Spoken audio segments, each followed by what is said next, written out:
we had another fantastic Southeastern District rivalry matchup Thursday night between the Kingsport Bulldogs and the Oscar Smith Tigers. Starting off early here, Anthony Lewis drills a corner three.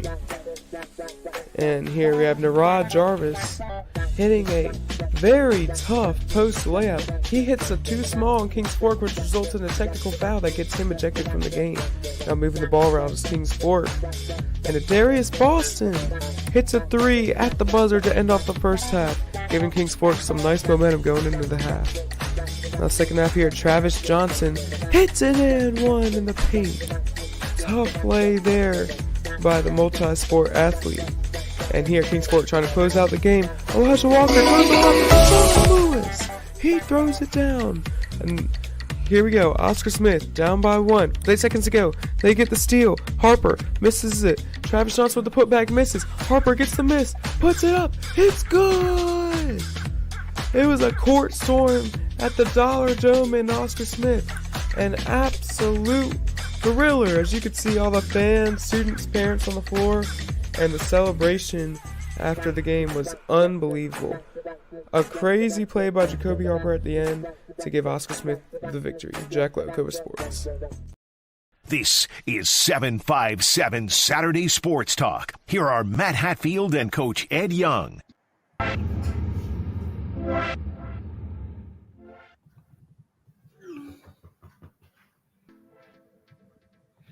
And welcome to 757 Saturday Sports Talk on Cova Sports TV, wherever you're watching, YouTube, Facebook, Twitter, X, Instagram, InstaFace, Snapgram, whatever Ed Young likes to say. He is here. I don't see Vinny, who must be on vacation. Vinny is, he went out for a walk. We coming here. Vinny, you were out? He'll be, there he is. Yeah, sorry. Right on cue. He's right on cue. He's snappy. By the way, how'd you like those highlights? And you saw the game winner. If you're just tuning in, we'll show it to you a little bit later as well. That wasn't the only game winner we had this week. There was one last night. Peninsula Catholic, EJ Joyner. They beat Catholic at the buzzer. The Norview Pilots, they beat the Norcom Greyhounds. We just lost Ed Young, ladies and gentlemen. He just literally vanished from the screen. That was not me. Norview beat Norcom. Will Adams hit a 3 to win the game for the Pilots this week. And then there was a thriller double overtime classic in Norfolk on Wednesday as we got Ed Young back. He literally just, that was me that feared our whole podcast would go off the air, but he's back. I was saying we had a game winner with Peninsula Catholic. We have one with Norview. And then we also had a double OT classic, Ed, on Wednesday in Norfolk between the Commodores and the Titans. You remember young, he's not so young anymore, Cornell Parker, who played for more UVA, right? Do I remember him? Oh. Yeah, he gave you some nightmares, right, when he played? Absolutely. Well, his son now is a senior. How old does that make us all feel, right? Caden CJ Parker had the game of his life and the overtime moment of his life. Commodores taking on Lake Tedder, 16-game winning streak, and Maury is down in the OT until this happened.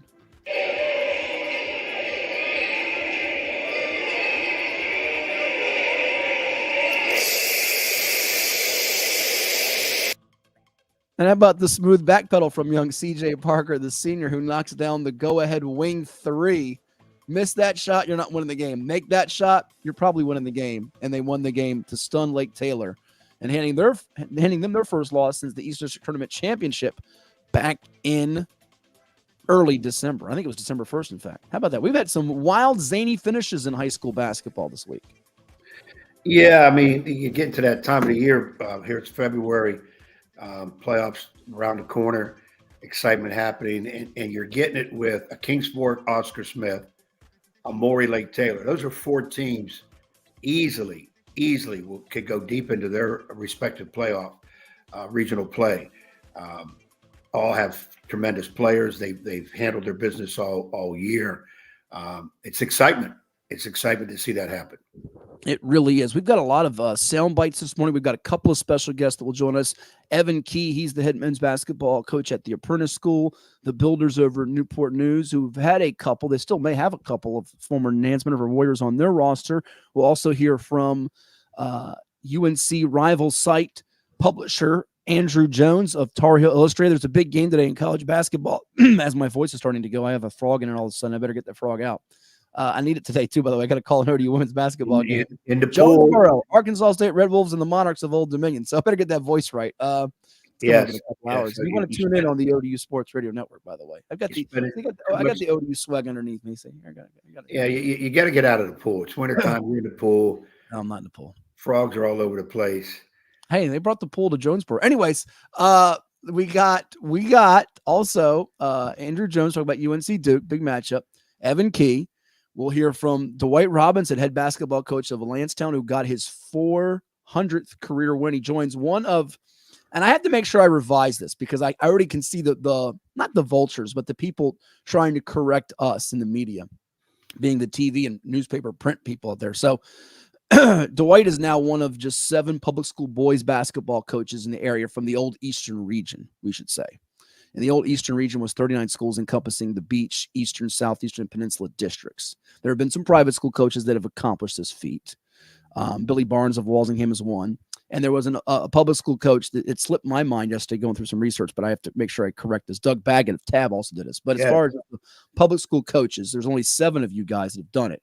Dwight joins that pantheon of greats. That list that includes Jack Baker, Walter Brower, Bill Cochran, Dennis Katufis, who was recently honored at Denby, and then 2 other active coaches, Craig Brehan of Bethel and some guy named Edward Young from Nansemond River. So it's a pretty good list. The Super 7, we'll call them. 4 retired, 3 active, all of you guys with 400-plus wins. And I do think if we do get any more coaches to get to 500, which it might not happen, we'll see. I think the 2 to have a good shot are Brehan and Robinson, because the other active coaches, they're not going to stay around long enough. Not all these young whippersnappers, they say you guys are crazy to stay around 25, 35, 40 years.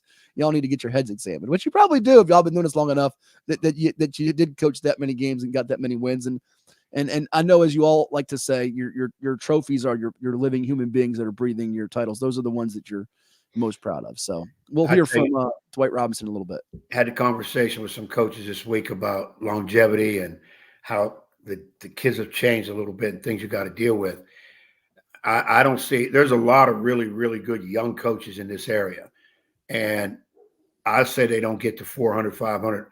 And it's only that reason. It's, man, if I had to do it all over again, like I told somebody, if I had to do it all over again, what would I change? I would just join everybody else and go into recruiting, try to build up a team in that way. Because when you have to work day to day with your squad on what comes through the door, it's 12 months a year now, and you really got to work with players to get them better through a lot of obstacles. And a lot of times the obstacle is themselves.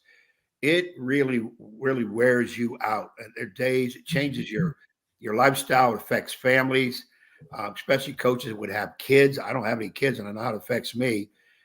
I don't know how you can spend 20, 30, 40 years and getting paid $4,000 a year that you're going to stay in the business. Now, I think Dwight and Craig probably will get to 500. But again, and this is when I was fortunate enough to win 500 last year. To win 500 games, if you were winning 20 games a year, you only play 22 regular season. You'd have to win 20 games a year for like 23 years to get to 500. That's 20 games a year. Hard. He's winning 20 games a year. So it's a task. But like I said, guys like Dwight, and congrats to him. I'd sent him a note, and Craig, they know what they're doing. And that's the other thing. You can't just recruit players in. You're going to have to know how to coach, how to deal with a whole lot of stuff, not just on the court, but off the court. And a lot of times that's what and the other thing too is most coaches are teachers. You have a regular day of teaching that like I'm at school from 7:30 to 3 o'clock. That's my teaching job. That in itself, 3, 4, 5 classes wears you out. Then you have to go into practice, scouting, go out scouting, do the scouting report. Weight room. It's taxing. It's taxing. Well, we've got a lot of sound this morning. I said we got Evan Keek coming up top of the hour, 10 o'clock, 10:05. We got Andrew Jones after that at 10:25. I've got to be literally off the air by 11 a.m. Eastern, or the I I don't know if the police will come looking for me in the pool, but anyway, we'll have some people looking for me. Nonetheless, we will try to squeeze in as much as we can on this semi-abbreviated show. So we've got Dwight Robinson. We've got conversation with Jacoby Harper, the hero of that Oscar Smith shot. If you missed that shot, we can play that 21-second clip again for you because Ed's going to comment on something crazy in that clip that you didn't see on the version that Jack Lowe had during his highlights. We've also got LeVar Griffin. We've got Jack Lowe's brief conversation with Apprentice and coach Corey Kofer after their win over Kellum last night. Dwight Robinson, as I mentioned, where do you want to go here, Ed, as we see the scores from Friday night scrolling across the ticker, and you got yourself another win, which I don't want you to go into because it was a little bit, from a margin standpoint, a little bit closer than I think you probably were hoping for in your ball game. But where do you want to go? Because I'll get you on a rant, which I don't want to do. I can already see I know you like a book. I don't want to get you on a rant because we don't have the time today for a rant. We'll have time for rants, but not today. No rants today. I mean, comment on our game. We won. No, it'll take 15 minutes. Please don't. No, we already knew it was going to be a battle. Every time we go to Hickory, Brett Perryman has probably the least amount of talent in the area, but those kids play so hard. They do so many good things. It's just a pain to play Hickory, especially at Hickory. And I'm going to be honest with you. I made a comment to our coaches Thursday in practice. The first quarter at Hickory will be up 2 or down 2. Bet the house. We were up 2 at the end of the first quarter. So you're telling me that was a better odds than Clark and Donnelly or Iowa and Indiana this week? If you were getting some action on some of those matchups, my odds would have been way better. That was tennis that people didn't follow that at 4 a.m. in the morning. Just for those wondering. Yeah, you'd have to be a complete nut job to bet on Iowa and Indiana and then come out winning. Especially, and I heard some people in the Midwest were betting like $2, $3, $4 grand, $2, $3, $4 grand, and they won. So wow. You had to be a nut job. Yeah. Anyhow, where do you want to go to for our sound? Because you were able to curtail your rant there. Which I no rant today. We got another game today. My mindset's on another game. Oh, do you? Who you play today? We're playing Warwick today. Do you? Yeah, they're coming in with their Wascally Warwick Waiters. Yeah, and then Letitia Robinson is their coach, the first female. That's right. Coach. We got to get her on the podcast. Yeah, I've talked to her before when I saw her at Christmas time when we played in a tournament up there right before Christmas. And she had apologized because she saw the text meant to get back, never did. And I told her that, we'd eventually like to get her on. I know a lot of people had already bombarded her about being the first female coach for a boys team in the area, but sure. And that's not a big deal to her. It's all, like she told me, coach, it's all about basketball. So, but like I got to face her today. So let's see how much it is all about basketball, because now record wise, they're not glaring and outstanding, but they got a lot of athletes and they're playing a lot of younger kids. Sure.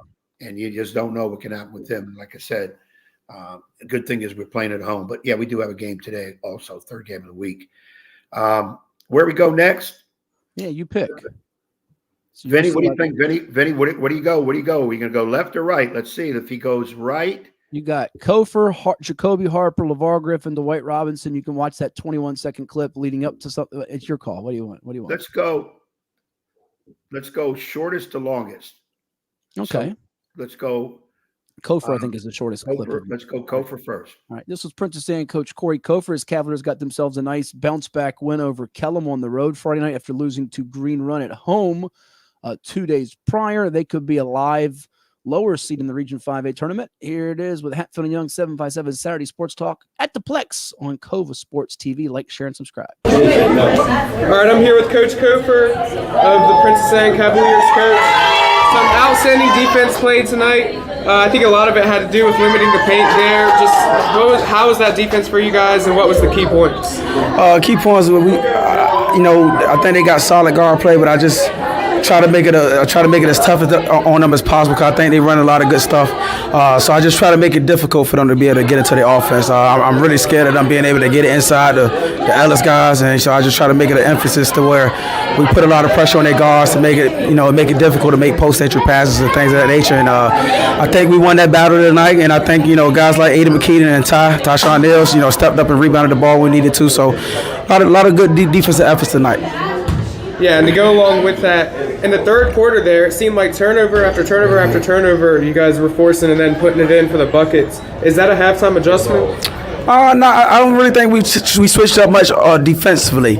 We try to make an adjustment offensively to their zone. Even though, and that's kind of been our Achilles heel all year.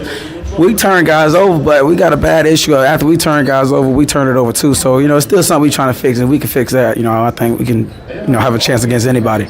Yeah, and the playoffs are coming up really soon. Mm-hmm. Just how do you get some momentum? This win was huge for y'all tonight. Just get some momentum going into the playoffs, maybe make some big things happen. I mean, it's been it's been a big week for us. We lost one by one, a tough one last Wednesday against Green Run. So we put a lot of emphasis on this game, and then going into Bayside. We want to go into the playoffs on a winning streak. So Bayside, is another must win for us. We titled this one as a must win because I think they probably like 2 in our region right now. So, a good statement win for us, I think. All right, so that was Corey Kofer, head basketball coach at Princess Anne, with Jack Lowe, our man from Cova Sports TV. Ed, they could be a live seed, lower seed. I know Kempsville's starting to run away with the top seed in Region 5A. They've won now, I think it's 11 or 12 in a row. They beat Norfolk Collegiate on Friday night. As you see that scroll across our ticker, 71-15. It really wasn't all that close from what I was looking at from updates. Obviously was not there, but your thoughts? Kellum was looking like the number 2 seed, and they still could be. You got Green Run, Cox, Salem lurking in the background. I think Cox could maybe leap up to 2 or 3 now. They got the big men and Ben Nacy. PA, if they're a 5, 6, or 7, they made the state tournament last year, and they were a 1 seed, so they're not your ordinary seed. And I think Indian River is going to have a hard time to get a better seed than what they were looking at prior. So it's kind of topsy-turvy in that Region 5A, which it generally is. Yeah, I mean, you're looking at a lower seed Princess Anne with some really good talent in that first 5. They got the guard kid. I would say going into that, it looks like Kempsville is the hottest team. Agree. Darren's been through it, got some good talent too. Probably the favorite, but Green Run, I mean, Kellum plays very consistent basketball. It's a better region than last year, which I know both of us, but more so me than you, were critical of. I don't think it's as up for grabs, or I don't even want to say the word weak, but I don't think there's as, and again, that not that 5B got any weaker, or it still is very strong, but I think the gap might have been closed a bit because I think there's more teams that can make a little bit of a run here. Now the question is, can they compete with the 5B teams in the state quarters? We shall see, but I think that the region has a little more intrigue to it this year than last year. Intrigue in terms of the teams are closer over there to each other. Yeah. That last year you had a little bit more of a top heavy. I don't think you have under 500 win the region this year like last year, and I think 2 or 3 times before. Yeah. In our region, it's strong all the way through. I mean, we came in last year as the last seed at 6, and those 5 above us were all ranked in the top 10 in the state. You didn't get that in the other region. No. Our region still is much stronger than the other region, top to bottom. Of course, now this year both ones are letting in 8 teams, so which is what it should be based on how many are in there. Still think this side of the region is stronger, where somebody in the middle of the pack and ours could go over there and be a favorite. But it's no slight towards that region. There's a lot of really good teams there, and somebody's coming out of there, and somebody could come out of there pretty hot. PA's got guard play with Styles Clemens and with Devin Askew, so guard play could matter. It really could. Yeah, well, in playoffs, I think it does, especially high school. By the way, PA girls are winning that region open shut case. I don't think that's even an argument with the best freshman maybe in the state in Ojo. Girls basketball, it's like the NCAA college women. You pretty much chalk it easy, 2-3 strongs, and that's the way it goes. I don't know why, but it is. And I think you can say that for this area in high school girls basketball, that it's going to be an interesting race with some of those, but it's down to like 2 teams in each region. But the guys a little different. And then again, regional play, guard, playoff play in high school. You got guard play, you got some, because we don't have those big studs. Sure. Like Taylor's got one in the Washington kid, and they're going to go a long ways in 3, if not win it all. Since we're pressed for time here, we'll get to Dwight Robinson a little bit later. Would you like to see the Jacoby Harper shot in our quick conversation with him before we go to break and bring in Evan Key? We can do that. All right, let's do that. Here is the game winner, if you missed it, from the Dollar Dome on Thursday night with the Tigers and the Bulldogs, and then Jacoby Harper caught up with us.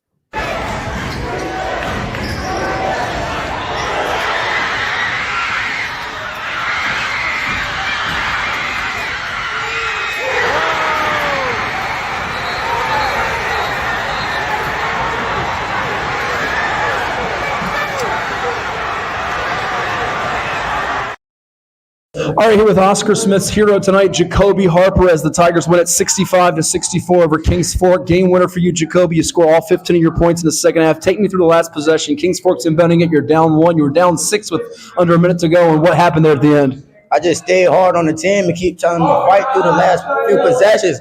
We was down there, it was getting hard. We kept giving up stops, but eventually we pushed through and we did it. You guys missed, I think you had the initial steal, right? And you missed the first shot. Your teammate Travis Johnson followed it up. It goes through Anthony Lewis's hands. What's going through your mind as the clock's going down and you just got to throw it up there and basically fling it at the rim, right? I kind of knew it was going to happen. We was playing great D the last possession. My teammate number 3, Cam, got the steal. We just had to capitalize off it. I knew it was going to happen. We just had to work for it. What was different for you in the second half? You guys were down 7 to 9 points, I think it was. You had all 15 of your points after halftime. What did Coach Griffin say? And what kind of got you in that third quarter when you got the engine going? When we was in halftime, Coach Griffin got on us and basically just told us we can't lose this. And we fought together as a team, and we did it. How much did it kind of anger you guys a little bit? Kings Fork fans were wolfing. They're up 6 with them under a minute to go, but the game's not over till 0-0. Did you guys still have the faith you could pull it out? Of course, all the time. I thought from the beginning of the game we was going to win, but we just fought. Like I said, yeah, we had a great game. You've had some close games recently. I know Tunstall won our Virginia Preps class a couple Saturdays ago. Oscar against Western Branch, against Nansemond River. What's these type of wins do for the character and camaraderie of the group? It's basically building us up and getting us ready for the playoffs. And we got to fight and play against hard teams during the playoffs. So it's basically getting us ready and getting us prepared for those moments and those big times. I know the goal is obviously the state championship, regional championship, those type of things. But what are you going to remember about this night as you end up getting your teammates mobbing you, and it's a celebration on the court to get your first career high school game winner, right? Yes, sir. It's just another memory to make with my brothers, have fun on the court and make the most of it. That's number 1 for Oscar Smith, Jacoby Harper. He was number 1, and so was his team. Congrats on the win. Thank you so much. Thank you. What a finish on Thursday night at the Dollar Dome, J. William Myers Gymnasium, as Oscar Smith got it done against Kings Fork. They were down 6 with 35 seconds to go, and they won it, beating the Bulldogs. And you heard from Jacoby Harper there. How'd you like that video, by the way? How about the guy backflipping in the video number 2? I think that was that Cashin Perry or something? I gotta look at who the name was. That was classic, wasn't it? Yeah, when you watch it the first time, it's like your mind's not focused on that because you're looking at the shot and then, of course, the storm the court. But when you realize here comes somebody backflipping across the court, it's not a cheerleader, it's one of the players. Yeah, let's watch it again real quickly. It's only a 21 second. Yeah, because I know some people. Here it is. This is classic. Watch it again. Here's the game winner from Jacoby Harper.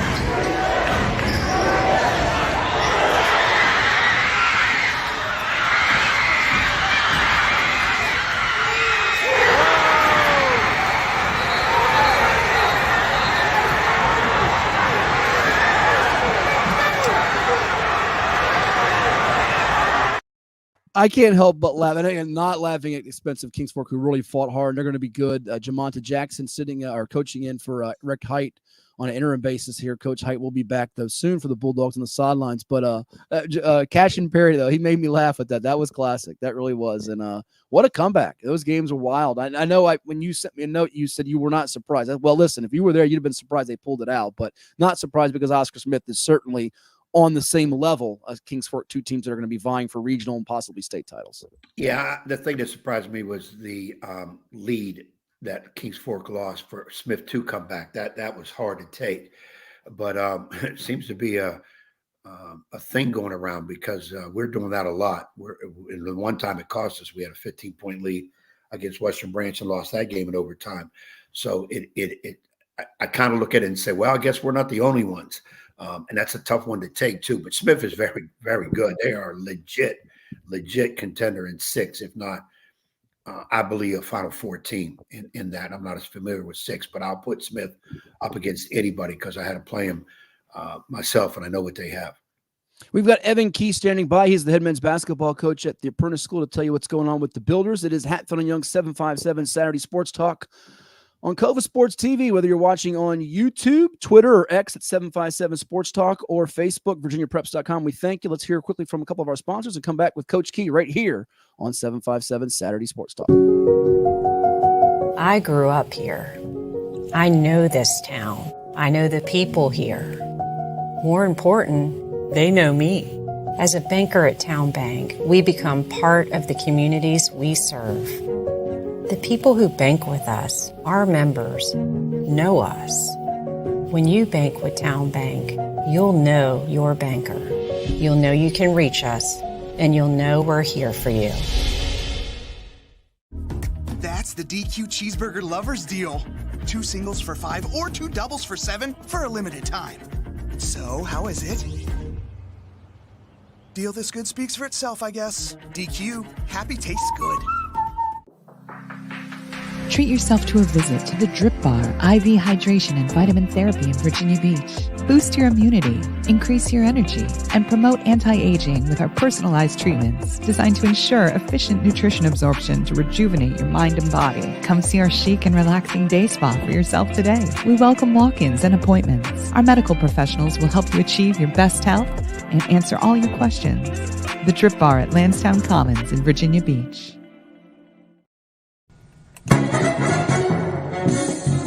And now back to Matthew Hatfield and that evil basketball coach. Blast you, Ed Young!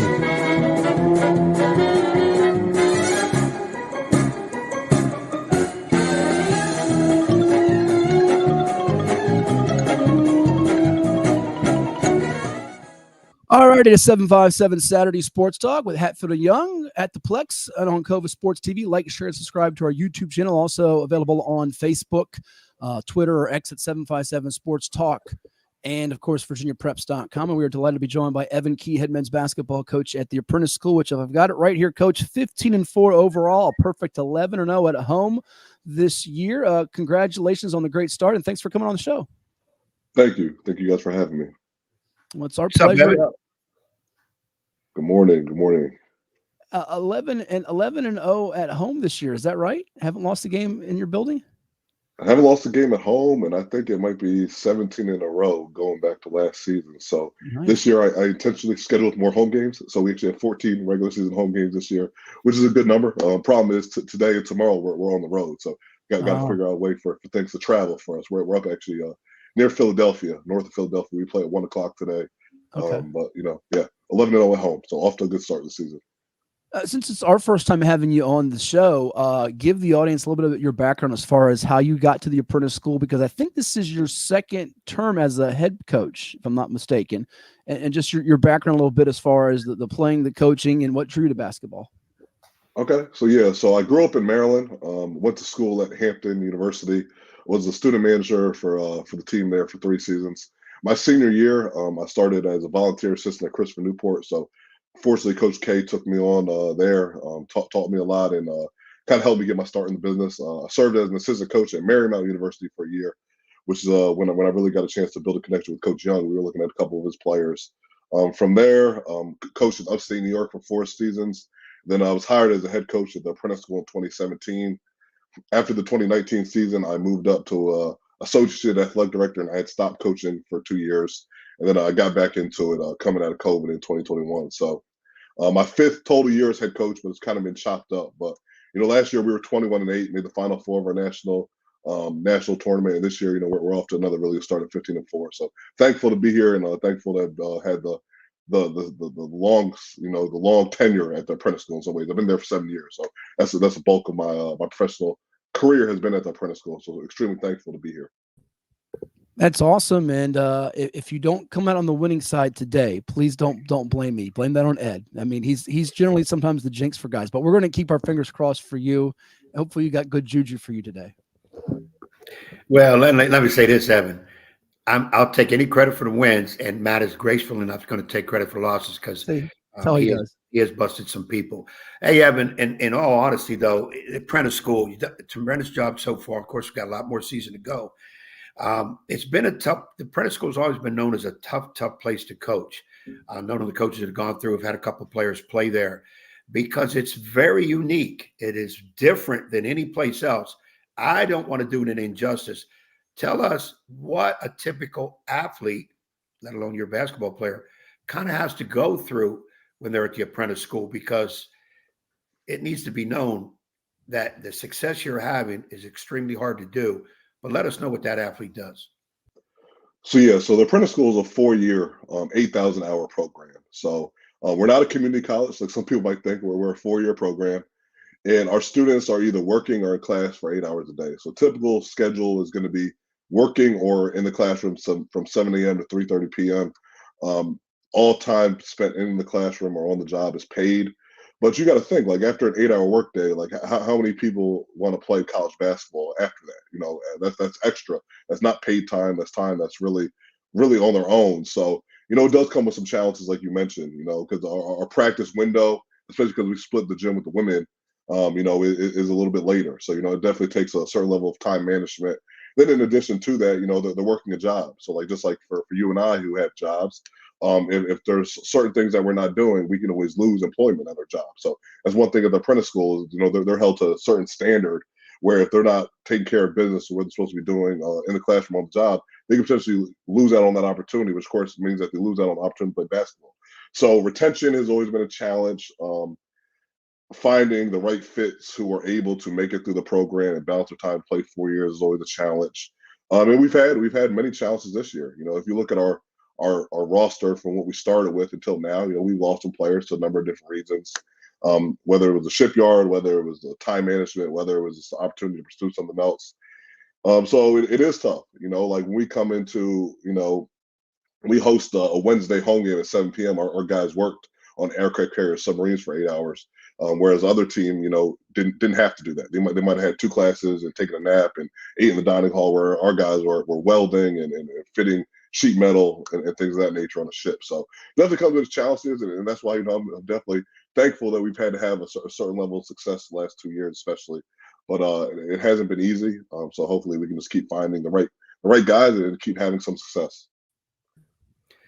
And again, I don't know how you do it. I don't know how it would drive me crazy.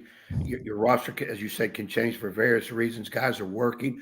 When I hear you say they're welding, they're fitting sheet metal, then they got to get ready for a game. Nobody does that anywhere. And to win, let alone have a team on the floor, and to win at the high level you're doing it is absolutely amazing. You're sharing the gym. You don't have total use of your facilities when you want them. This ain't no Duke. This ain't no North Carolina where you're at, where you have 50 managers and get whatever you want when you want. And of course, those kids at those places don't go to class, so it doesn't matter. Your kids are working. Next thing, obviously, we got to get into, let's talk about your players, especially those from the 757. Yeah, so right now, we're getting a ton of production from 2 of our juniors, Kyrie Smith, who played at Green Run, and Adrian Wall, who played at Booker T. Washington for his father. They're both averaging 14 points a game. So, a lot of our scoring input is coming from those 2 guys, or both 757 products, as well as our third leading scorer is Donovan Means, who's a freshman for us who played at Thomas Dale High School, leading us in steals, kind of playing like the point for us.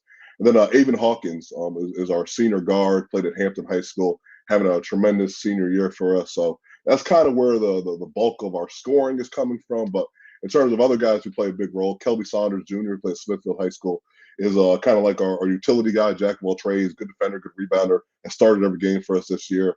Had a really, really successful season. So we have a number of other local guys. We're really 757 heavy. We have Kurt Tyrell, who also played at Green Run High School. So the area has been good for us. We try to really tap into the local talent, and it's paid dividends, and it also helps us get a pretty good crowd at our home games, which, as we mentioned earlier, we're 11-0. So the community really has gotten out and supported us, and a lot of it is credit to the guys that we have that are from the area.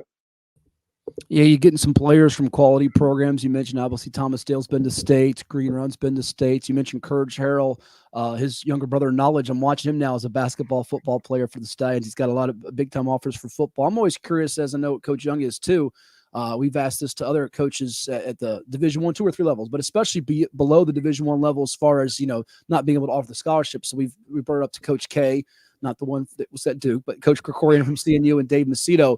What's sort of your recruiting philosophy now, Evan, and how has it been altered or changed post-COVID and now with NIL, the transfer portal? I see you guys all the time at the Apprentice School, you and your staff out at different events. You're always at high school games. You're always working around the clock, really going after it. How is it? Has it changed at all since the pandemic, and what is it now in your eyes?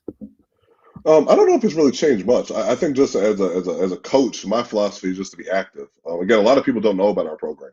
I think that, we do have to have a little bit of a chip on our shoulder because we don't maybe have the same notoriety in the area, say a Christian Newport or Virginia Wesleyan or Randolph-Macon, who are national players at the Division III level. Like, we play in the USCA. A lot of people don't even know what that is. So I just think that we try to be really active. Like our staff tries to make sure that we're at all the same events that those guys are. And we're doing our homework. We're active on social media. That's been big for us. And then in terms of what we're looking for, we're looking for the best players on the court. So the same players that Virginia Wesleyan, CNU, Randolph-Macon will recruit are the same guys that really we need to be able to get in order to succeed at our national level. So, understand that we might not always get those guys, but we need to at least be in contention for some of them, or for some guys that are able to go into the ODAC or able to go play in the USA South. So, we're not looking for, the end of the bench guy or someone who really, you wouldn't give to anybody else in the area. We need good basketball players. So we just try to do our homework, try to find out who these people really are. We're just active, and we just try to make sure that, we're any lead that we get, we're looking into or exploring, and we're trying to really just educate them about the opportunity that we have. Because, we are free. So you talk about offering a scholarship. Not everyone can afford to pay Division III tuition. I worked at plenty of tuition-driven public schools and private schools at the Division III level. It costs a lot of money to go there. At the Apprentice School, it's free, and you get paid to do so. So we're looking for people that might have some financial need or might see the benefit of our opportunity. But from a basketball standpoint, we need guys who are good enough to play at those levels, Division III and ODAC or the USA South. We're talking with Evan Key. He's the head men's basketball coach at the Apprentice School. Off to another nice start, 15-4 overall, 11-0 at home on the season. And in fact, an action today against number 5 Manor College, 1:00 p.m. In Jenkintown, Pennsylvania. Then take it on Bucks County Community College, 1:00 tomorrow in Newton, Pennsylvania. They're fresh off a win back in Apprentice School last Saturday, 84-65. And if you want more on Apprentice School, always check them out online at gobuilders.com. It is 757 Saturday Sports Talk with Hatfield and Young at the Plex on Cova Sports TV. Ed? Well, Evan, you made a comment that really touched me when you said we're not looking for the end of the bench players. I remember in coaching at Mount Aloysius, which people thought was a sneeze. I would have high school coaches tell me when I get out and try to let our people know about our program, hey, I got a kid for you. And they would tell me, and I, watch the game. The kid never got in the game. And I'd be like, I go talk to the coach after. He said, what do you think? I go, coach, you're telling me to watch number 10. You never got him in the game, but I like number 13. Well, you can't get him. He's a scholarship player. I'm like, well, scholarship player. I don't think he's a scholarship player, but our level, he'd be pretty good. But you're trying to sell me a kid that you don't even play. What makes you think I'm going to play him? Plus, you've never seen us play. We're pretty good for our level. And I look at you guys as the same way. You're doggone good at your level, and coaches are trying to sell you probably guys that they don't even play because they have no concept, let alone the kids or the parents. Some of the coaches don't have an idea exactly what you're up against and how well you can play, because even though you're not Division I, II, III, though I always associate the Apprentice with Division III, you're going to get some teams that got some pretty good players. No, absolutely. And when you get to our national tournament, the USCA is full of a lot of dual affiliated Division II, Division III, and NAI opponents. So again, like, you might be able to sell us a player that might be able to help us beat the worst team on our schedule. But like when we get to the national tournament, like Salem University, who's a fully funded Division II school, won the national championship last year. I need guys who can help us beat Salem University. Paul Quinn won it the year before. They're an NAI program that's had a lot of success. We need players who can help us beat Paul Quinn. So I think that, just trying to knock down that stigma of the type of player that we're looking for. Then also academics, because even though we are a trade school, we have pretty high academic standards. It's not like the other thing is people try to give me their 2.0 kid, or the kid that's barely eligible, or the kid that, is figuring it out, but, really bombed their first 2 years. And I work in admissions at the Apprentice School as well. Like, I know that person isn't able to get in and then handle our rigorous academic program. So it's just fighting that. So like a lot of times when people reach out to me on social media, like coaches who are out of the area who I really maybe don't know as well, I just ask them, okay, well, is your student, has he researched the Apprentice School, and is he interested in learning a trade? If they answer yes to those questions, then at least the foundation's there. I can figure out what the transcript looks like and if they can help us on the basketball court. But if they have no interest in the product that we have to offer, then it kind of is a waste of both of our times. And everyone kind of wants an offer these days too. Like all coaches want the players to get offers, all players want an offer. But for us, when we offer, we're offering a job. We're offering full-time employment. So like our offers are meaningful. So we're just trying to make sure that we do our homework and that, like people really are educated about our opportunity here. Our last couple minutes here with Evan Key, head men's basketball coach at the Apprentice School. It is 757 Saturday Sports Talk with Hatfield and Young at the PLEX, also on Cova Sports TV. Like, share, and subscribe. What's been the coolest thing for you as the head coach watching this program grow and start to have the success? What's been the neat thing for you as you've seen it from the very beginning in your infant stages to now? Well, I think just how far we've come, So, of course, Coach Chapman, who was here before my first stint, did a tremendous job and did a really good job of getting a lot of Ed's kids over here, a lot of softball kids, a lot of advancement kids. But they had kind of fallen on hard times, So, like his last season, I think they won 6 games. Then when I first got hired, we didn't have a lot of guys really returning who had much experience and much success. So, my first year, I think we lost our first 12 games, and I had Jalen Warren and Jalen Ruffin as my 2 seniors who both played for Coach Young. And I'm thankful for them for battling with me for that first year. I was 26, I was young, I didn't really, I was figuring things out. But now I think, we kind of take for granted the level of growth that we had. The fact that we were 21-8 last year, the fact that we're ranked number 1 in our national association, the fact that, we're 15-4, like we're having a lot of success that hasn't really been done here in 20 years, and it's, like you guys mentioned earlier, it's not easy. This is a tough place to win. Like we people might forget, like across the board, like our athletic programs have been kind of up and down. And it's not because we don't have great coaches and great athletes. It's just a tough situation to be in. So I think what I'm really thankful is the fact that, we've been able to knock off some opponents that historically we hadn't beaten before. I know it's a lot harder to schedule now. Before, like when we were bad, everyone would reach out, everyone to play us. Now it's been a lot more selective. It's a lot harder to get certain teams to schedule us. And, we've been competitive with some teams, like that probably had our number in years past. So I'm just thankful for the development that we've had over the last 7 years here. And hopefully we can keep building it. I want to get to a point where, we compete with the best in the area. We lost by 1 to Virginia Wesleyan last year, which, you never want to take a moral victory, but, they're a great program. Like the fact that we were 1 shot away from knocking them off, it was just credit to the development of our program. And I'm just hoping that we continue to build on it and we can eventually hopefully end up on the winning side of some of those battles, especially with some local programs. Well, Evan, I know we got to get you out of here. You got a game obviously to get involved in and some other things that we're going to be doing too. Where you go from here? Now you've got the tournament. You're up there in Pennsylvania right now. When is your next time home? We're home next Saturday, February 10th. We're playing at Landstown University, which is another nationally ranked team in the USCA Division One. It's our senior night. Then after that, we have a bunch of home games. We play pretty much every other day until February 17th when we're on the road in Pennsylvania again. So 15-4, this will be game number 20 today. And then after that, we have 5 more regular season games. And then our conference tournament, our national tournament is held up at Virginia State University. So season's kind of winding down a little bit, but, next Saturday at home would be a really good opponent for fans to watch us play. People out there next Saturday, I'll drive your AD nuts by saying anybody comes to the game and says, I saw Key on the podcast show, they get $2 off the ticket. No, see, you're doing things you can't deliver promises on. I'm surprised, Evan, he didn't say they'll get free Virginia Preps gear or something like that. He likes to do that, just give away my stuff. That ain't going to happen, Evan, because I've been waiting for Virginia Preps gear for years, and we do a show together. So that's true. How important I am. True. But people got to get out there and see the product on the floor. That's the key, as Evan Key is.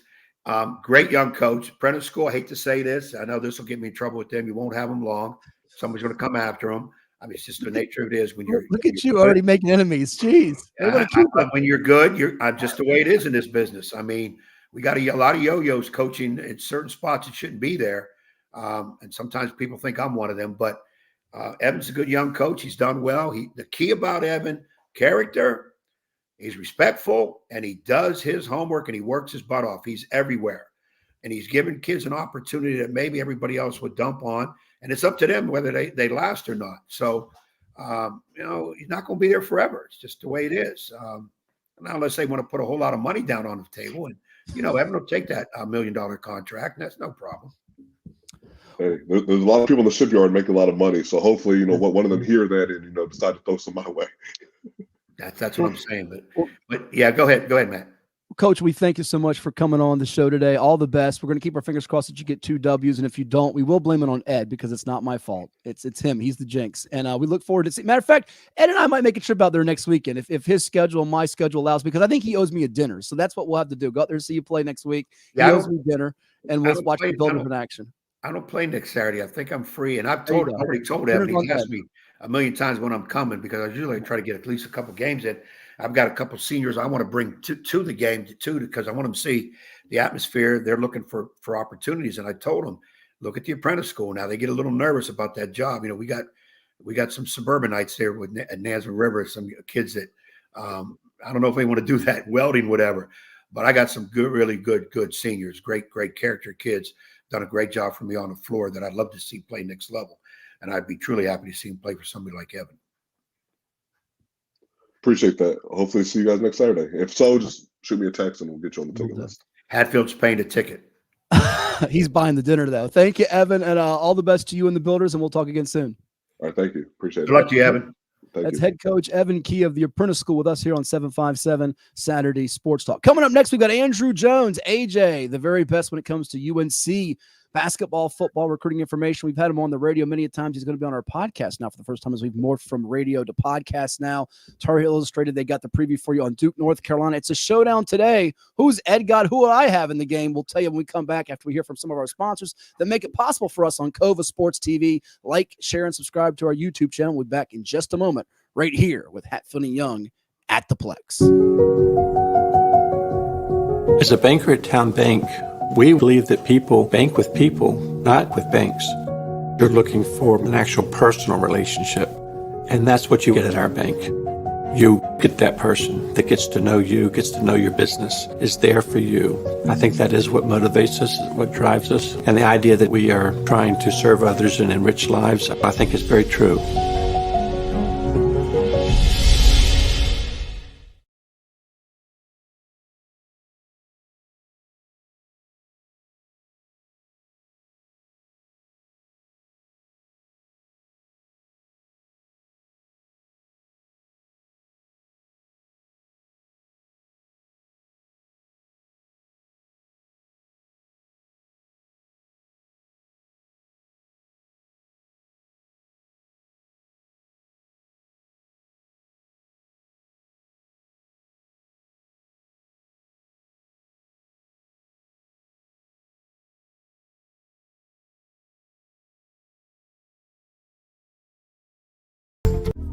That's the DQ Cheeseburger Lovers Deal. 2 singles for $5 or 2 doubles for $7 for a limited time. So, how is it? Deal this good speaks for itself, I guess. DQ, happy tastes good. Well, it's everybody's favorite time of year again. Time to prepare to make your annual donation to that infernal revenue service. And if you're like me, you need help. Help to keep that donation as small as possible. So get off your W-2 and call John Maynard at John's Tax Service. 455-6763. Welcome back to 757 Sports Talk. No, it's not in the pool. It's Hatfield and Young at the Plex, the Virginia Beach Sportsplex. Here are 2 guys that, even though they never shut up, they're always dropping pearls of wisdom. Matt Hatfield and Coach Ed Young.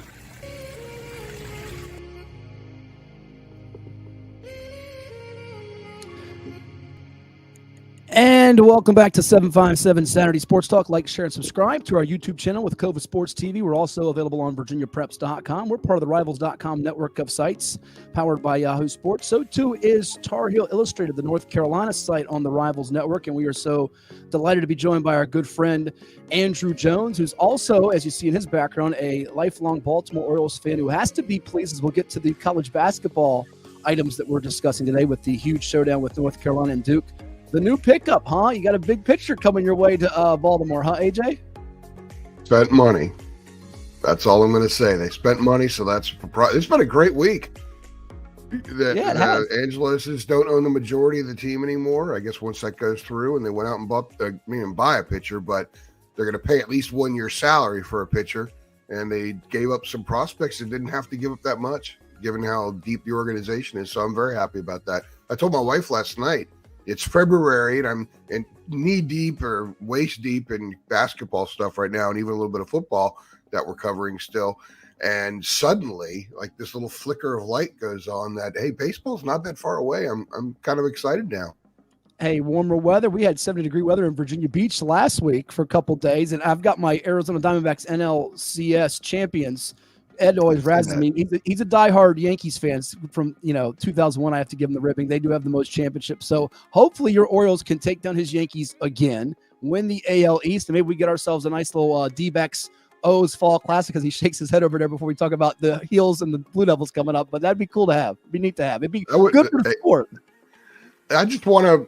I want to see them continue to make progress. Just win a series at least this year. But if they're going to go out, they may still go out and get someone like Dylan Cease. They can still make that move because they didn't give up a whole lot for the organization. So they might be going for it this year. That would be pretty wild if they do, because I've been watching an organization for a long time. They hadn't gone for it. So it'd be a nice change of pace.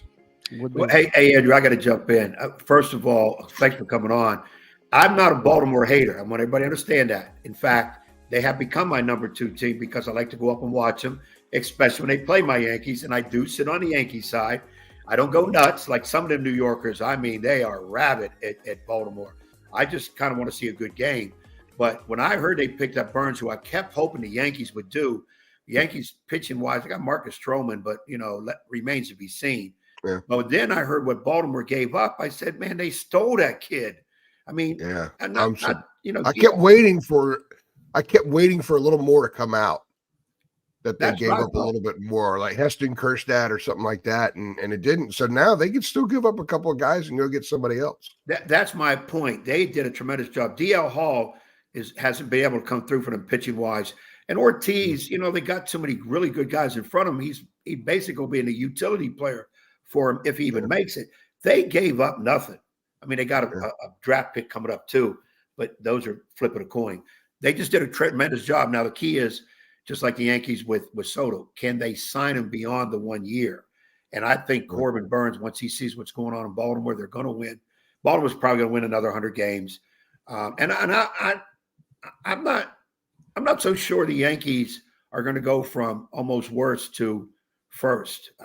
That division's too strong. And I think Baltimore. It might be hard to worry. Baltimore win 100 games as good as they are. I mean, I think AJ, not to speak for you here, Andrew, but I think you'd take 92 wins in a ALCS or World Series trip instead, wouldn't you? It's interesting. Kevin Brown is their TV play-by-play guy, and he did the Florida State-Carolina game last weekend in Tallahassee, and I was there covering the game, and I went over and talked to him before the game, and he said, look, 101 wins, that's a lot. Yep. That doesn't happen very often. He said they're probably not going to win 101, but if they're more prepared and better suited to make a run in the playoffs, that's what matters. You win your division is great, play at home is great, but we've seen in the postseason where you don't have to have home field advantage anymore. Baseball, a lot of sports have changed. You just got to go in there and grind. You got to have dudes who can grind on the road, get the wins, make the plays, and I don't think home field throughout is going to be as important as it used to be. Being ready to win in those environments and in those circumstances is what will matter. And they got a little taste of it last year, and they're still going to be very young. So if they have to battle and deal with a little bit of adversity during the year, I always think that makes you stronger. I've been covering sports for a long time, as you guys know, and the teams that win championships usually have a little blip of adversity during the year, and what determines the outcome of their season and how things go is how they handle that. Hubert Davis loves to say, it's not about what happened, it's about how you respond to what happened. And I not that I'm always taking words of wisdom from Hubert Davis, but I think that there's a lot of truth to that, and we see that in every sport that there is, whether it's team sports or individual sports like golf and tennis. Well, let's get to it, AJ, because it's always a massive matchup when Duke and Carolina play, and today it's no different. 6:30 matchup. It's going to be on ESPN. Heels are a 4.5-point favorite, 17-4 in the year. Duke is 16-4 in the year, but this is a different UNC team than the one a year ago, which underachieved. This is the team that looks more like the squad that made it to the national championship game a couple of seasons ago and had that miraculous run. Granted, they don't have Caleb Love, but RJ Davis has been playing brilliant. Armando Bacot from our state in Virginia, he's been Mr. Reliable as far as his production goes. And this team is thinking about being a Final Four title team. Today, though, is the hated rival. What are the couple of storylines you're following most in this matchup? Take us inside the game a little bit. Well, there's a lot, as there usually are in this game, even when both these teams are struggling, which, to be honest with you, they haven't been their usual selves collectively the last several years. This is the first time since 2019 they both have been in the top 10 when they've met. And remember, the Final Four game, the rankings weren't a factor when they met in that game. So I think their storylines are with Carolina. RJ Davis has been having an incredible year, but they need other guys to step up and score. He's led them in scoring 17 to 24 times. Now that they're in February, they've got to get other guys to lead them in scoring every once in a while and to produce more. I'm not sure you could win a national title unless you're Danny Manning in 1988 Kansas with a guy leading you in scoring every game. So to me, if Duke could slow him some, or if he's off, who else steps up? I think Armando, you mentioned Armando being a Virginia guy, he has not been as productive of late, even though he's played very, very well. His floor game has been outstanding of late. I think that they need to go inside, pound it in there, see if they can get Filipowski in foul trouble. And if they do that, that gives them a huge edge. Armando said the other day when we talked to him at the Smith Center that the team that wins is between he and Filipowski who has fewer fouls. If one of them fouls out, that team will lose. I think there's some truth to that, because I think that Armando could have a good game against Duke. They don't defend the rim as well as they have in the past. There is no Derek Lively over there. But on the flip side, Carolina defensively has been outstanding defending the three this season.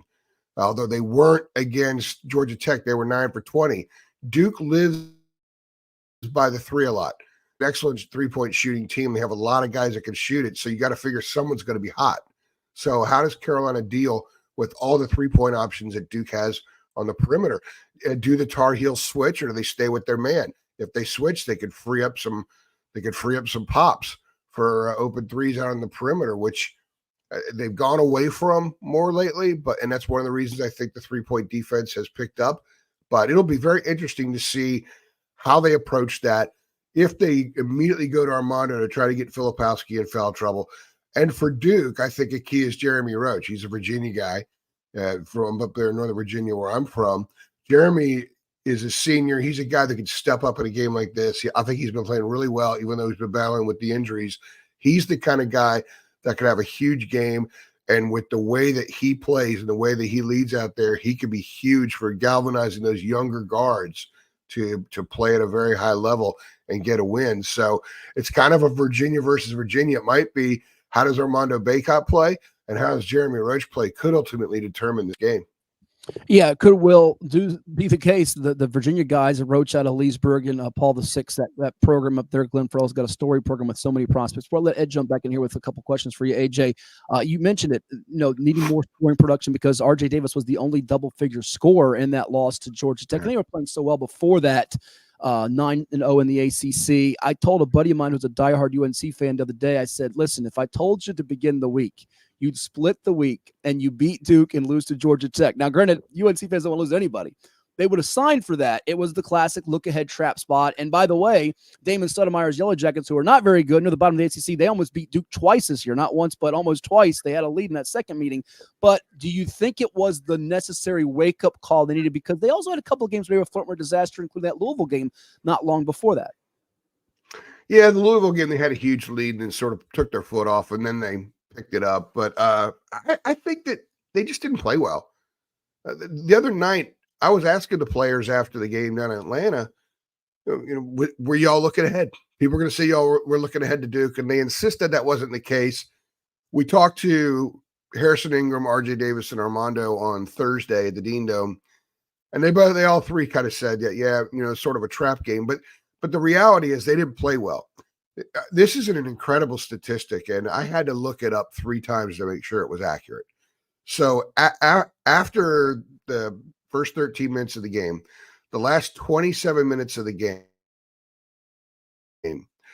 for the RJ Davis, Elliot Cadeau, Bacot, Ingram, and Cormac Ryan were a combined 3 for 28 from the floor the last 27 minutes of the game. Why'd they lose? They didn't shoot well. They didn't play well. They didn't shoot well because they didn't get good shots. The shots weren't as smooth and in the same kind of rhythm they had been in previous games. They weren't as open. They were assisting a lot early in that game. They didn't assist a whole lot the last 27 minutes of that game. So I think it was just a matter that they didn't play well. They did have an 11-point lead, and Georgia Tech made a 12-run run to close the half. And Armando told me after the game that he said, I don't think we realized what they were doing because I don't think they respect them as much. So there was a lesson learned. They get back to Chapel Hill. They arrive at 12:40 a.m. Wednesday morning, and the players just start talking in the locker room. And next thing you know, it's an hour and 45 minutes later when they finish talking. And they talked about how what happened in Atlanta was unacceptable. They can't overlook anybody. They learned that they don't have a huge room for error.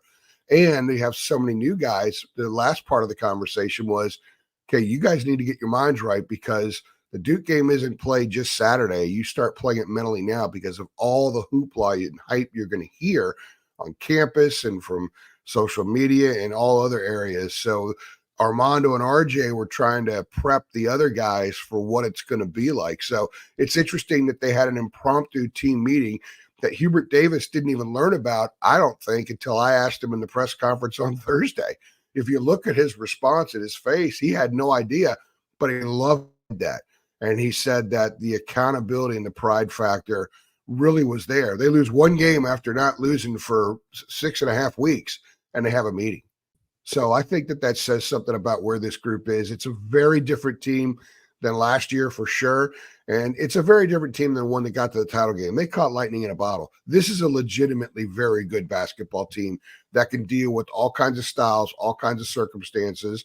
And tonight they'll have a test that is different from what they've had so far. And it'll be very interesting to see how they handle it, especially guys like Ingram, who plays with his hair on fire. Does he overdo it tonight? Is he a little bit out of control, or does he play under control? Those kinds of things to me are what I look at as a dude who covers the team because so many storylines come from things like that.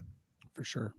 Talking about Andrew Jones, he's the publisher of Hill Illustrated, Tar Heel Illustrated, that is. You can follow him on Twitter, as you see, at Hill Illustrated, or X as we now call it. It is 757 Saturday Sports Talk. NorthCarolina.rivals.com is the website as we get you set for UNC taking on Duke tonight. Ed?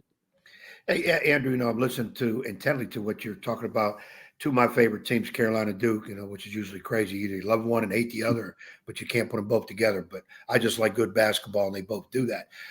What little I've seen of some of the college ball this year, because I'm so deep into our season, our high school season, and our play.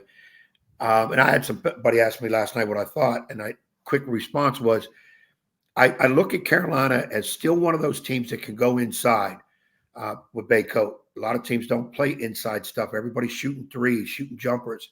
Duke tends to do still that perimeter. So my looking at it is in the big game, instead of who's controlling the paint, who's controlling the perimeter. Duke has to make shots. You alluded to it. If those threes aren't dropping, they're in trouble. Duke has to control the perimeter on defense. If those kids can throw the ball inside the Baycoat, if they can get by putting interior pressure on Duke, where they either can score the mid-range or dump it into somebody like Baycoat, then Duke's going to have trouble. They're going to be chasing all game long. And then the big thing, and I want you to react to this one, we know both are solid with 5, maybe even 6 players. Overall, what is bench depth in this game? And can you see somebody coming off either bench that would have to be a big key in this game? Yeah, UNC's bench has been pretty solid this year. I would say they go 4 deep with players they trust, 3 deep for sure with Jalen Withers, Jalen Washington, and Seth Trimble. Trimble's a guy that gives him tremendous energy. He's someone that can get into the open court, although he hasn't been finishing in the open court as much lately as he should. Hubert says he needs to dunk the ball. He said, if I could jump like him, I'd dunk it every time. So he wants Seth dunking the thing a little bit more, but he's an outstanding defensive player. They can change defensively a little bit when he goes in because of what he can do. Withers is a guy who was pretty solid at Louisville, sort of way under the radar because they were so bad. He shot 40% from 3 out there, and he's 6'9", but he's a brawler. I asked him a couple of weeks ago that I said, you're the guy that can pull people into the back alley, and you're the one who walks out. And he started laughing, and he said, yeah, that's kind of his game. And I think it's becoming more his game at Carolina because you need to be able to bring an enforcer off the bench who can do a lot of things and disrupt and be kind of that screw you guy that ticks off the other team. And I think Jalen Withers can be that guy, but he's got plenty of skill as well. I think tonight he's the guy that might end up being the X factor off the bench, simply because it's going to be a physical game and he handles physicality well. He's an experienced player. Even though Louisville stunk, he still played in a lot of games, and he's played Duke before, played a lot of minutes against Duke.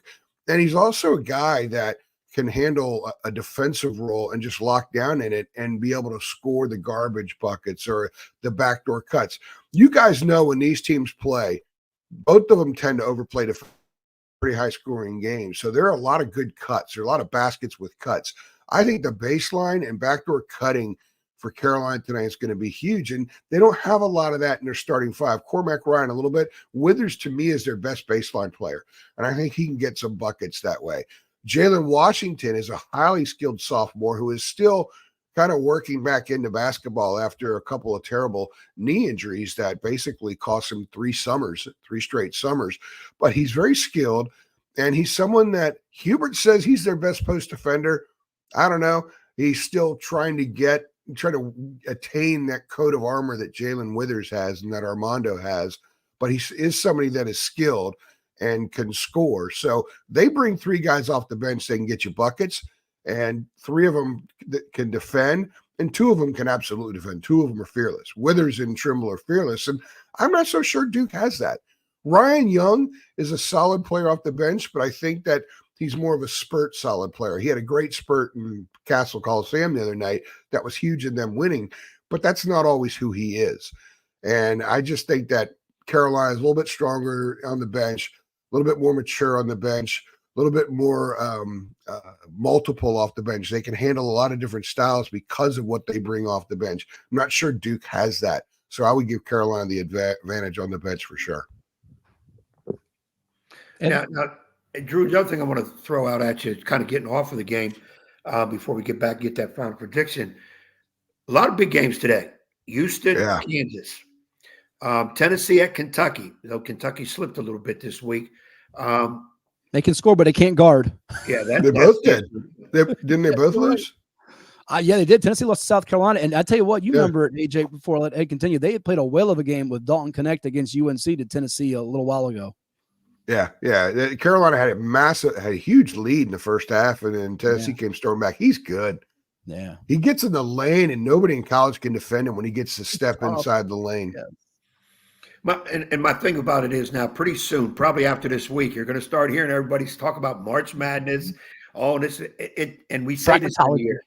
It's so open because if Purdue's the best team in the country, 9.5 out of 10 people are going to tell you they'll lose without doubt second round, if not first round. If people, they just don't trust them. They're made of glass. They don't trust them. And it could be a well of any other teams, including this Duke and Carolina. How do you assess Duke and Carolina against the national picture? Well, I think UConn is the best team in the country. And if the tournament started today, I don't wager, but I would wager them. I wouldn't wager Purdue for sure. Sidebar on Purdue, I sat right behind their bench when they lost to St. Peter's. That was my spot that night because the second game was Carolina UCLA. And as that game went on, you knew Purdue was going to lose. They knew they were going to lose. There was nothing they could do about it because each time the players came to the bench during a timeout, the looks on their faces, their body language, the fact that none of them spoke. And Matt Painter had no idea what to do. He was helpless in that game because I try to tell Ed this all the time, AJ. He's helpless in big spots. Matt is not a Matt Painter person. No, he's not. No. Well, I saw it firsthand right there, and I was amazed that he had no idea what to tell his players. He'd start yelling at him, and they would just look at him with a blank stare. And you coach, so you know that look. If they have a blank stare when they're looking at you and yelling at them, that means you're not getting through. Yeah. So as far as Carolina Duke goes, I think Carolina, they would be more of a national title threat if they could get more high-end production from a guy. You saw the other night that I think that they're in danger of becoming too reliant on him. Okay. And that's not a good thing. They need other guys to step up. I think tonight's a great opportunity for Armando to get back in the scoring column. And it's an opportunity for someone like Cormac Ryan to flare up and hit a bunch of threes. He's been really inconsistent. But I try to tell Carolina fans, he was inconsistent at Notre Dame. He's the same guy. He's just not taking as many shots at times. So some of the high-end production is down because RJ is getting so many shots. He's getting more shots now than he was before. I think they need to fix that. You just can't go into the tournament and rely on a 6'1" guard to lead you to the promised land by scoring a ton of points. You have to get scoring from other spots. You have to know it's going to come. And I think that's a question mark that still needs to be answered the second half of the ACC schedule. I think Duke's been trending the right way, even though they have a couple of close games at home and near the controversial call against Clemson. I still think Duke's making progress. I just wonder if Duke's got enough in the paint to withstand 6 games. I think Duke can get to the second weekend, maybe a regional final. But if they go up against teams that are really good inside and can bring guys off the bench inside that can score, I think that's going to be trouble for them. I don't see them winning a title. I think Carolina's kind of iffy on that right now. They can become a title team.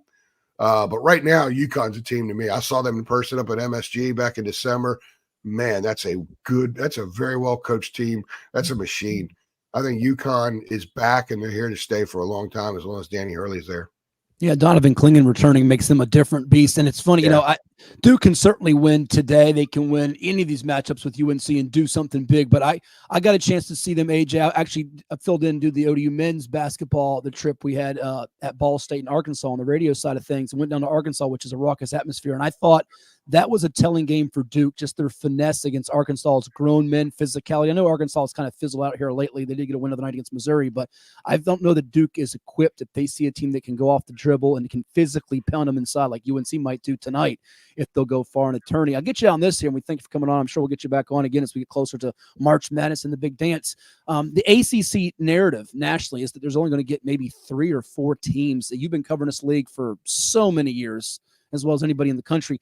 What's your feel in the league? Because a lot of teams are down. Miami's kind of down. They've had some injuries. Jim Leonard had that great run to the Final Four last year.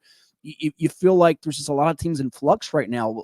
Is the league as bad as it seems? And what's your view of it? No, I think the eye test tells me the league's better this year than it was last year. Really? The middle teams, the Syracuse and Wake Forest and teams like that, they're better. I saw in person a couple weeks ago. That's an NCAA tournament team. You watch them. That's a tournament team. I think Syracuse is sort of borderline, and I like what Adrian's doing up there.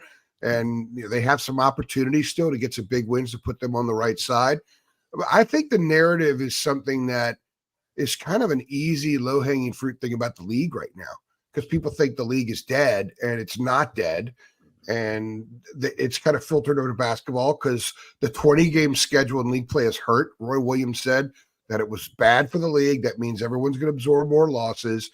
You have fewer opportunities to schedule either quality non-conference opponents or patsies. And the thing is that everybody in the league, for the most part, plays really good non-conference schedules. And they haven't figured out that the net you can game the system with the net, which is something the Big 12 and the Mountain West have done.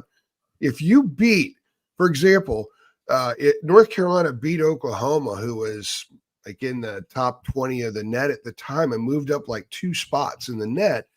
A week later, they beat Charleston Southern, who was 340 in the net, and they beat them by 45 points, and they moved up 4 spots. So the net values routes of patsies, and that's what the Big 12 teams have done. ACC teams, you've got clubs playing Davidson and Dayton and teams like that as their so-called mid-level non-conference opponents. They're not going to beat those teams by 40 points, so they don't get a ton of help through the net. I think the league is good. I think if you want me to throw out other tournament teams, I'm puzzled at what Miami is, but they still have a chance to play their way in. And Miami has been a disappointment. Florida State, now they have all their guys back, which the tournament selection committee doesn't look at anymore. They missed guys in December when they lost some games. They're good. I saw them in person last week. That's a good team. They're a lot more like typical Leonard Hamilton teams. They can defend. I think NC State on a given night is probably borderline. I don't think they're really a tournament team. I'm not so sure Virginia's a tournament team. Even though they're winning games, there's something really missing about the Wahoos. He's got some dudes out there on the floor sometimes that just, to me, don't make sense. Tony having a roster like that, I'm sure you guys probably know what I'm talking about. Yeah, it's a big game Monday. They play Miami at home Monday. It's a big game. Yeah, the Hokies had their chance the other night. I don't think the Hokies are going to get in. I think the Hokies take a lot of bad shots.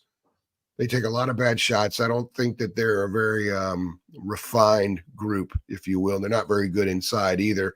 Rely so much on Syracuse can I think could play their way in. I think the league can still get. And I like Clemson too, by the way. Clemson comes to Chapel Hill Tuesday. That's going to be interesting. Good game, I like that group. I'm a huge PJ Hall guy, so I think the league could get 6, but something has to be done. Bubba Cunningham, a North Carolina AD, is on the selection committee, and I would imagine that there are lots of interesting conversations about the weight of the net, because some of the people in that room put a lot of weight in it. Some of the people in that room don't.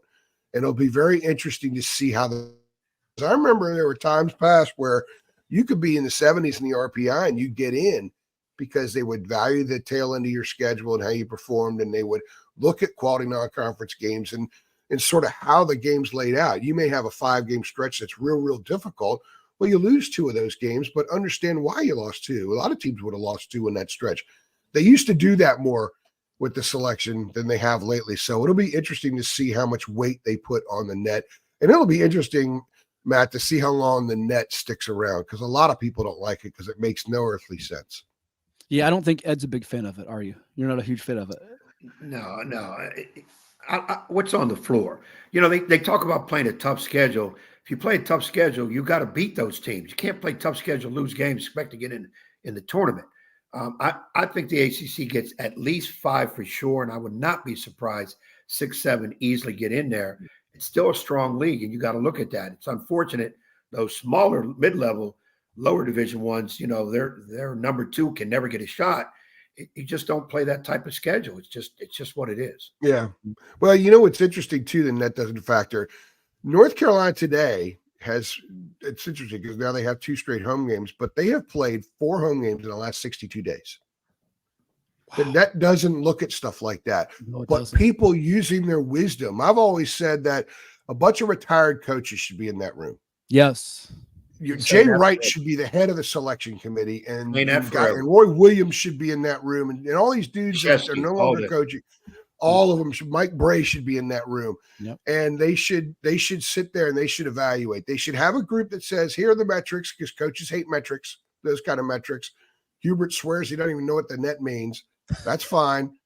But he doesn't understand what quad 85 is. He makes jokes about it. But those guys should be in there and say, look, we're telling you, this is a tournament team. Look at this stretch that they had to play, and they got through it fine. Instead of just looking at what a computer spits out.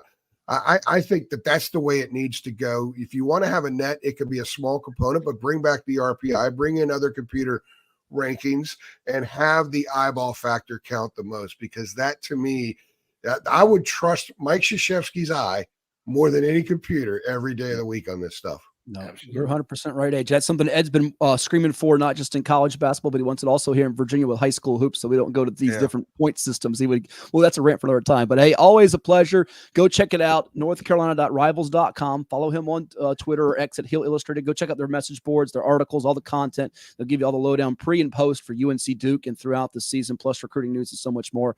Always a good time, my friend, and enjoy the game. We'll talk again soon. Absolutely. It's great to see you. Congratulations on the podcast. It looks great. I'm glad you guys are still trucking along. And I used to just sit there and look at my phone when I talked to you because it was radio. So now I get to see you guys. This is better. We have faces for radio, but now we have faces for TV, internet. So and that's the only thing. I got to put this mug on which is on the screen now. That's dangerous. But Andrew, all of us got to get a chance to get up to Baltimore and see maybe a Baltimore Yankee game if you can find tickets, but we got to get together and see some baseball. Now, we ain't traveling up to Arizona. I'm not watching AAA baseball. No. There you go. I'll go there for the Final Four, maybe. It'd be interesting to see if they're home. Hey, Matt, real quickly, I think you know Brett Friedlander, my good buddy down here in North Carolina. He said if Paul Feinbaum can make it on TV, then any of us can make it on TV. There you go. Right? There you go. That's a good one. Well, and also, Andrew, a few years ago, remember what Dick Vitale said? You know, he thought when he was getting on TV, it was radio because he never thought his mug would ever get on there. And Dick has been great for the game and basketball. Absolutely. Hey, enjoy it, AJ. We'll keep in touch, and I'll talk again soon. Sounds good. See you guys. Thanks. Thanks, That's the Drew. one and only Andrew Jones, publisher of Tar Heel Illustrated, the North Carolina rival site. We're going to take one final timeout here from Coach Dwight Robinson, who got his 400th win last night, and close out this edition of 757 Saturday Sports Talk. Keep it tuned. Like, share, and subscribe to 757 Saturday Sports Talk with Hatfield and Young at the Plex on Cova Sports TV.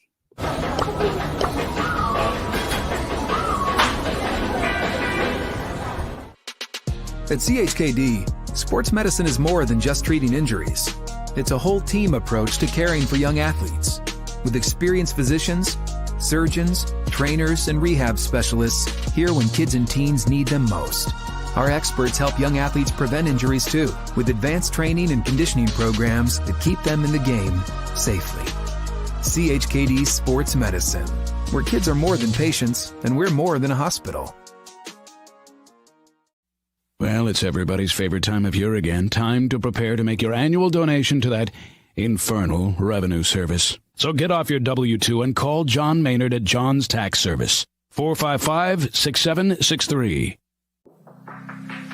Treat yourself to a visit to the Drip Bar IV Hydration and Vitamin Therapy in Virginia Beach. Boost your immunity, increase your energy, and promote anti-aging with our personalized treatments designed to ensure efficient nutrition absorption to rejuvenate your mind and body. Come see our chic and relaxing day spa for yourself today. We welcome walk-ins and appointments. Our medical professionals will help you achieve your best health and answer all your questions. The Drip Bar at Landstown Commons in Virginia Beach.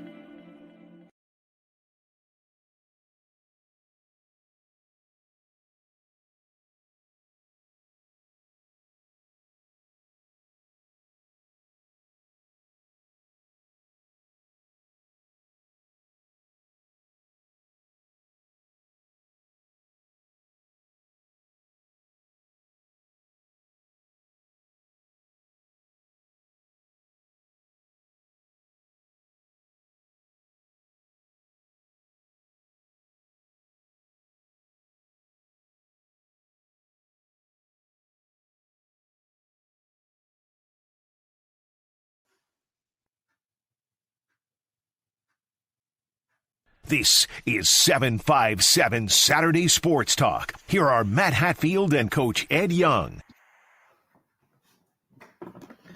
Yeah, we welcome everybody back here to Young and Hatfield at the Plex. Right now, we're not at the Plex as we're in individual places.